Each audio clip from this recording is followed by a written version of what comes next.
So you know Protestant. You know Protestant kind of comes from Zwingli and Luther and Calvin. Makes a lot of sense. You can go back and look at those people. But then you've heard of this word evangelical. Maybe you were told you are an evangelical and you're like, I don't even know what that means, but I guess I am one. Well, where does that come from? What are the sources of evangelical? Well, we're going to talk about that today with the help of Henry Scougal. This isn't Henry Scougal. This is his book, at least my copy of it, The Life of God in the Soul of Man, and with the help of Joe Frost. Joe, say hello. Hello. And I am Michael Stewart Robb, better known as Mike, and this is Life Books.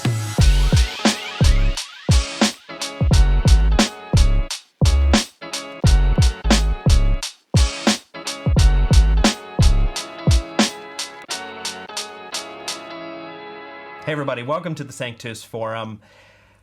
Most groups or movements within the church or in Western spirituality as a whole come out of a time of great blessing and insight. And in the beginning of those times, there are people around, maybe they're the founders of it, or early participants who really have got a sense of the vision of God that really, excites them and really blesses the world in incredible ways.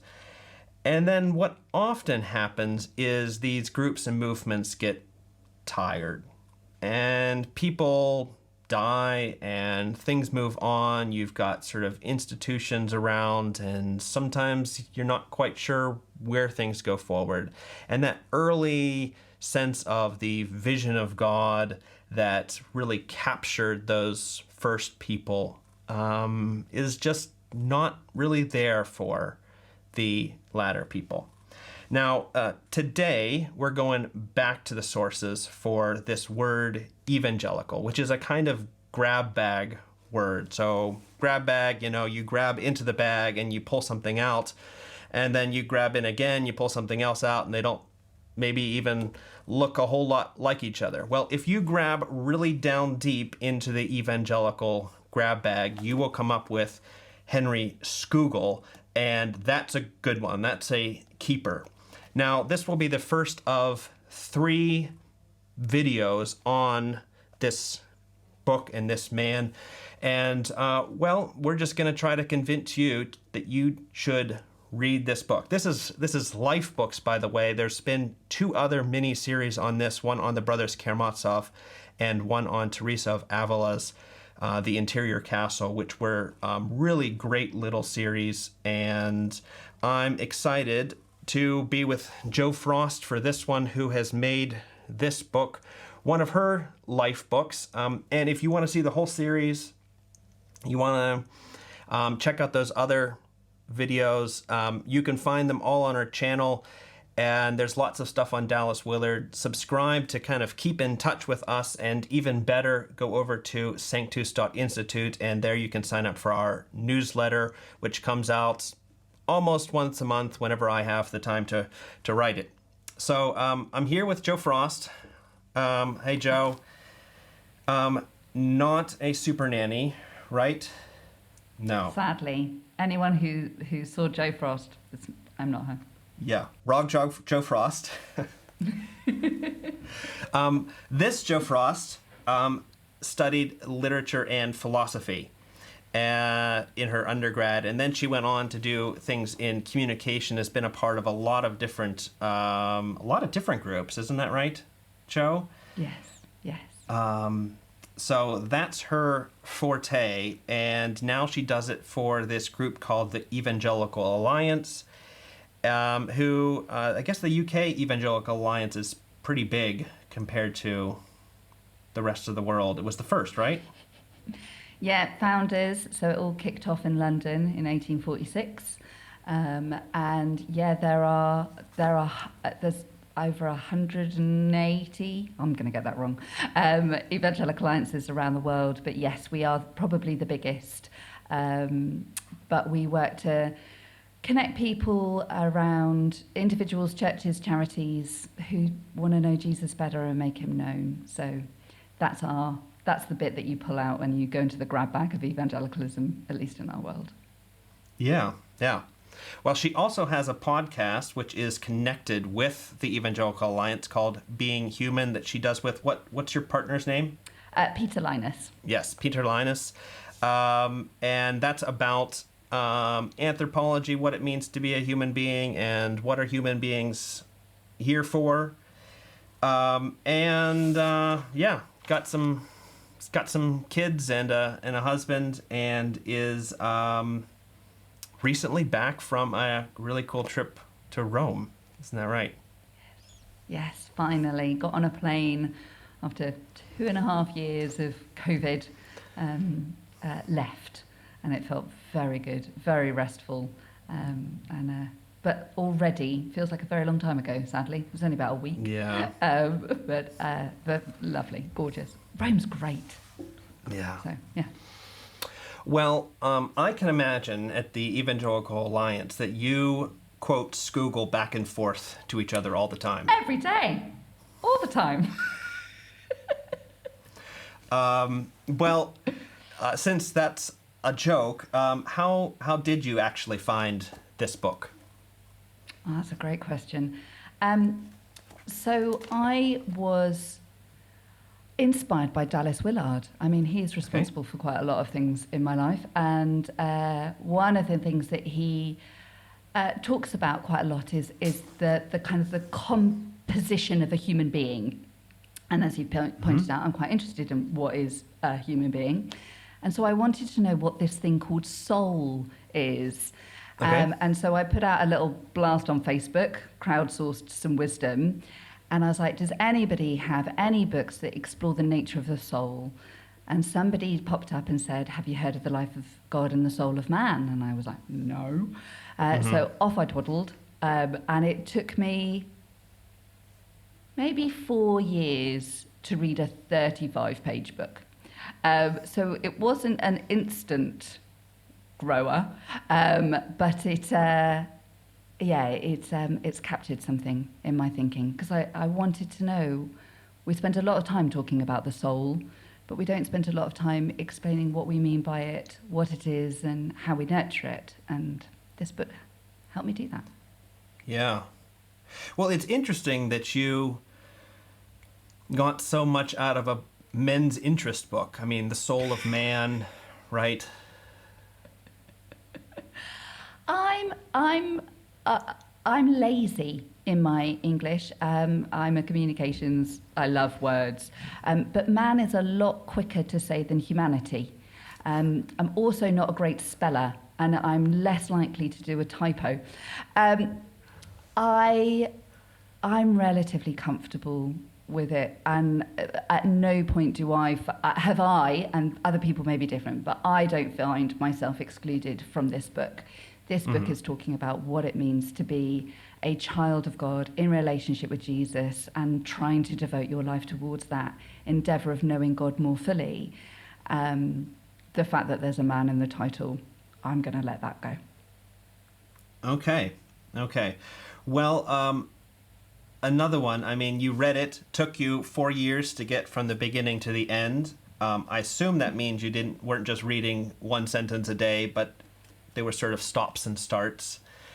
But when you finally got done, what did you really like about the book? Oh, what did I really like about the book? Two things struck me. I think it's C.S. Lewis who says, rather than read 3 modern books, read one classic book 3 times. And this was that book. You can't. It's not an easy read. There's no getting away from it. It is challenging. He writes in quite a difficult way.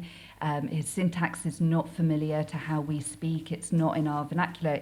It's all wrong. But it feels like the pearl of great prize. It feels like something that is worth digging into. There are nuggets and insights and jokes. Like, he's actually quite funny. that don't come at a superficial reading.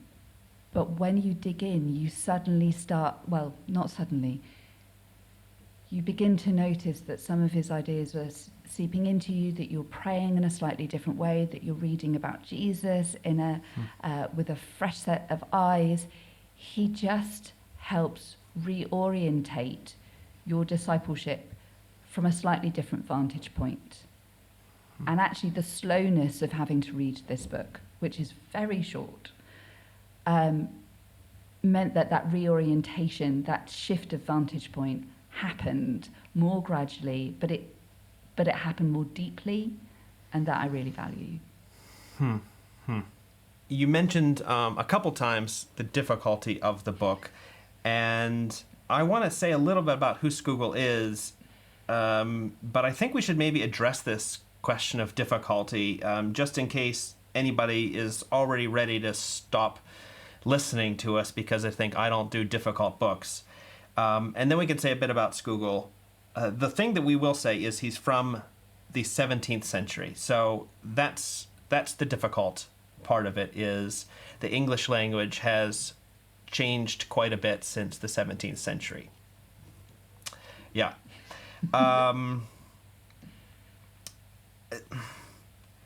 It's like, I think of it as like reading the King James Bible, the 1611 edition. And if you're comfortable with that, then this will be fine. This is going to be great. And if you're comfortable with reading Shakespeare, that's also the same century, this will be fine. And if you're comfortable with reading Milton, Paradise Lost, then this is fine. That's the era, and I think then it does exclude some people. Like a lot of my friends have English as their second language here on the continent, and they do read Shakespeare in their school times and when they're upper level English classes, but it's ponderous reading for everybody. How do you deal with that when, I do read perhaps more of these kinds of books than anybody, but, you hit these words and you're like, what was that again? How do you deal with that when you read a book like this? So I do a couple of things. Firstly, I remember that actually something that's worth knowing is not necessarily going to be easy.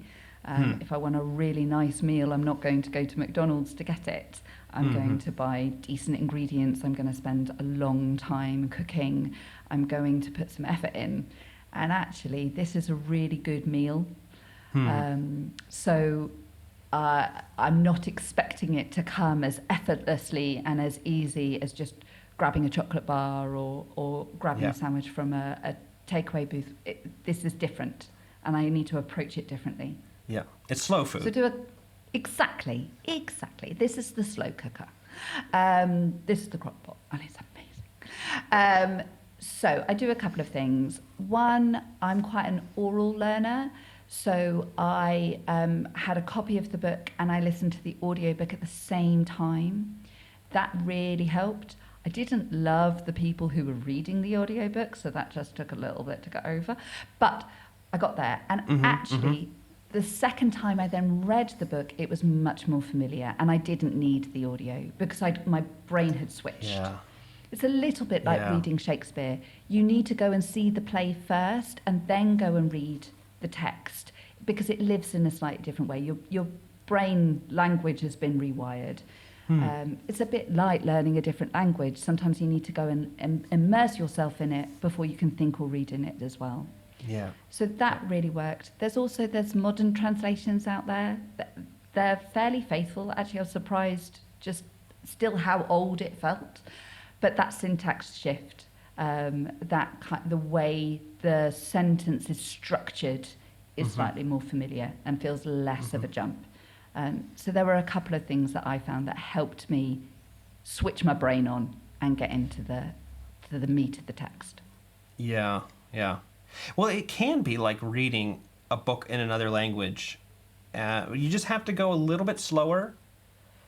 And you see, even if this was in Queen Elizabeth II's English, it would still be a dense book.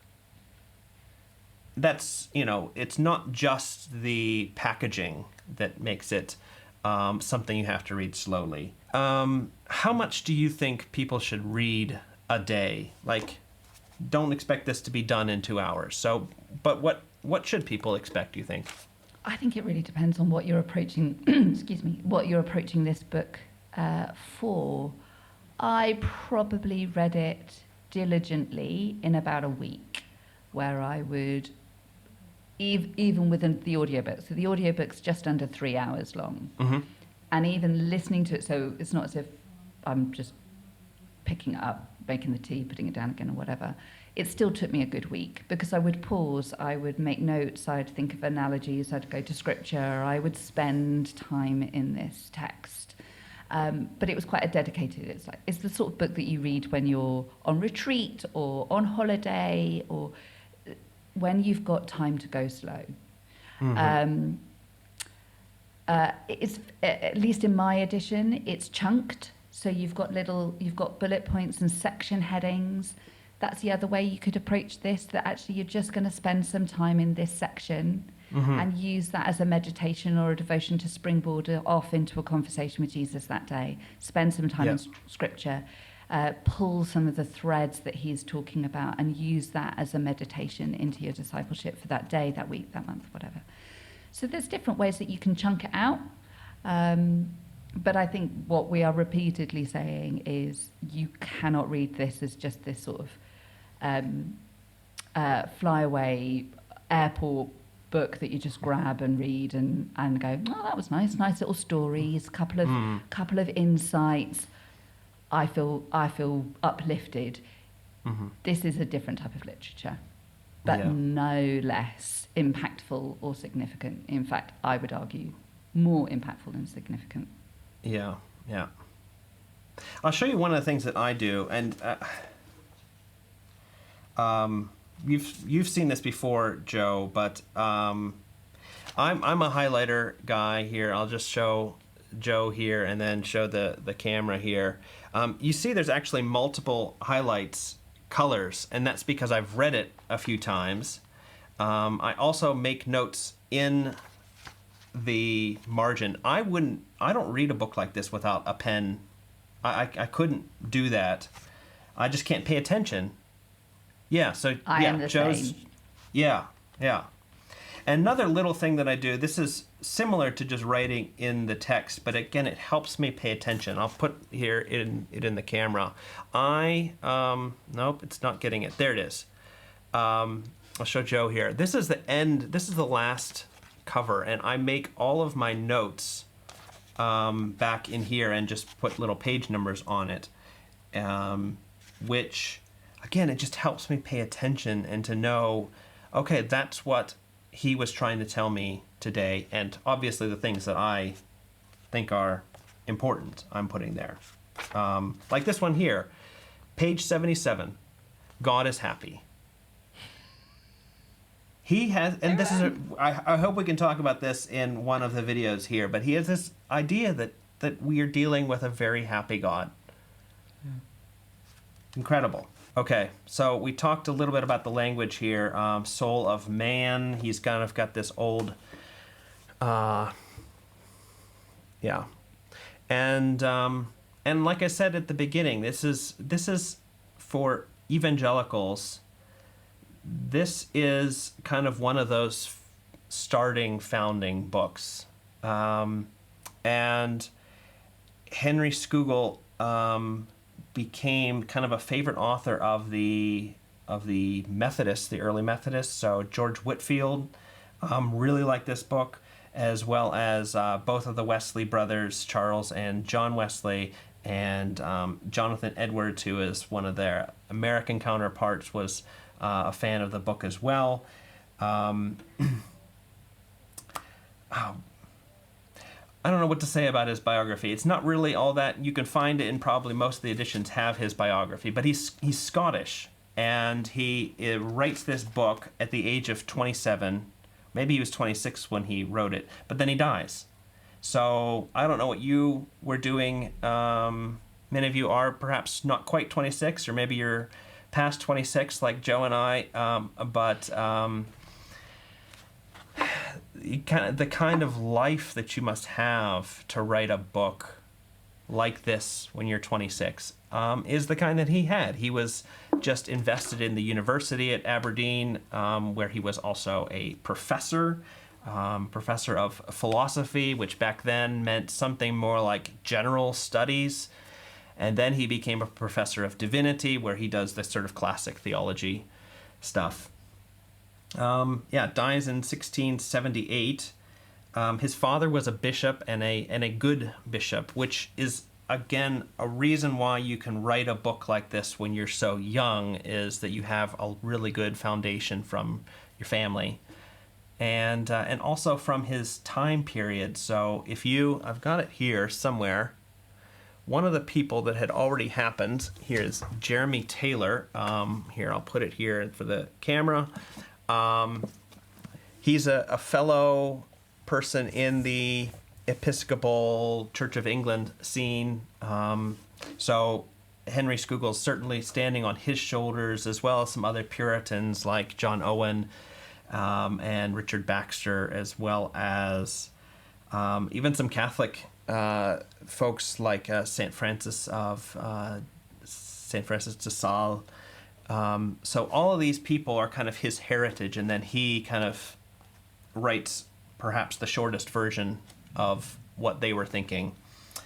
And what he's really excited about, and this is what I want to conclude this video with here with you, Joe, is he's really excited about religion, isn't he? Yep. And we're not so excited about religion in our day. Yep. And that even in the church, if you're a church person, nobody says, "Oh, I can't. We want more religion, better religion." And so he's clearly, well, I don't know if it's so clear, but he does have a different understanding of religion. Yeah. And it's one of the things you'll find in the very first pages, that this is a book about religion. And what does he mean by that? What do you think? So I think as soon as he defines what religion isn't, many of us get on the same page. Okay. So he defines religion as not being three things. It's not about doctrine. It's not about being sound and having the right orthodoxy and knowing the creeds and having the correct basis of faith and getting everything right. That's important, but it's not the foundation. Yeah. Nor is the foundation your good works, your actions, your discipleship, how often you pray, how much you read the Bible, how charitable and how giving and generous you are. It's not your activity. And finally, it's not the emotional, it's not the worship session, it's not the big charismatic moments, it's not those big Damascus or top of the mountain moments with Jesus, overwhelmed by his awe and it's not those emotional highs. All of those things have their place in religious life, but they are not religion. What he defines religion as is the orientation towards the divine, the union with the divine, and the participation within the divine life. So all of those three things are the outworkings of your relationship at a soul level with the author and creator of the universe. Wow, that's pretty... you threw some big words out there: union, participation, divine life. So okay, but it's deeper than doctrine. Three things: doctrine, deeper than experiences, emotional experiences, and deeper than a kind of an activism and external duties and what we spend our weeks and time with. Okay? And then instead, it's a focus on what? Give it to me again. So he talks about the union with, well, he talks about the divine life, and he wants you to understand that to be fully human, which is my passion, to be fully human is to engage in some way with this thing called life and the divine, and put them together. That to be human is to participate with God, to know him, to be known by him, to focus on what God is up to rather than the world, and to be united with God. And he draws on this verse from Galatians where he says, for Christ to be formed within us. The soul of man needs God in order to be fully alive and to fully participate in this world that we inhabit. And to do that, we have to look first to him and spend time with him, fall in love with him, and then everything else trickles out of that space. Okay. Well, to wrap this up, this is what evangelicals are excited about, right? This is what evangelicals do. And we're known for our excitement. I mean, come on, evangelical is almost as good a word as religious. I mean...